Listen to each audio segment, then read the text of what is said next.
ګناهګار ځوان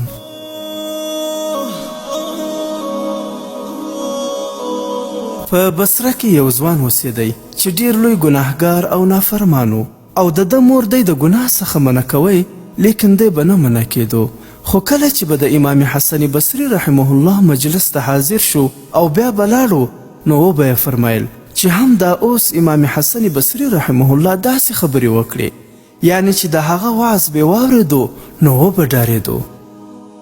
کله چې د مرګ وخت راغی نو مور ته وفرمایل چې ای مورې امام حسن بصري رحمه الله ته ورشه او عرض ورته وکړه چې زما خواته راشي او د توبې تلقین راته وکړي مور امام حسن بصري رحمه الله ته ورغله او خپل د زوی حال یې ورته بیان کړو امام حسن بصري رحمه الله ورته وفرمایل چې نه زه هغه ته ورځم او نه پرې لمونځ د جنازې کوم ځکه چې هغه ډیر ګناهګاره دی د هغه مور خفه شوه او واپس خپل زوی ته راغله او خبره یې ورته وکړه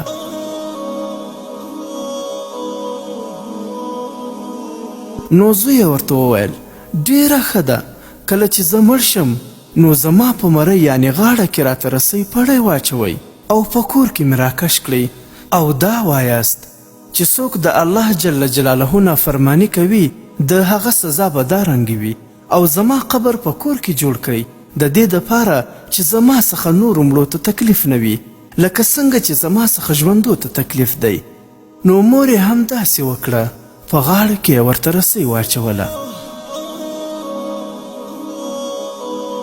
نو په دې وخت کې مور یو آواز واورېدو چې د الله پر ولی رحم او شفقت وکړه یعنی د هغه غاړې ته رسۍ مه اچوه او بیا یې کور کې ښخ کړو څه ګوري چې څوک دروازه ټکوي هغې وویل څوک نو جواب ورته وشو چې امام حسن بصري دی امام حسن بصري رحمه الله راغلی او مور ته یې وفرمایل چې ما الله جل جلاله په خوب کې ولیده او ما ته یې وفرمایل چې ای حسن بصري زما بندگان زما د رحمت څخه منه امیده کوه او زما د بنده مخ ته دروازه د رحمت مه بندوه زما دې په خپل عزت او جلال قسم وي چې ما دته مغفرت وکړو او جنت ته مې داخل کړو عبرت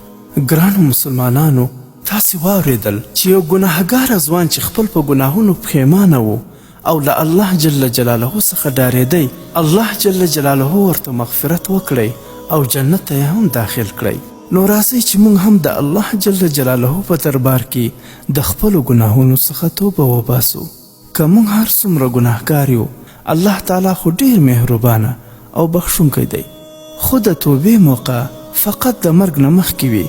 د مرګ نه وروسته بیا خو پر انسان د توبې دروازه بندیږي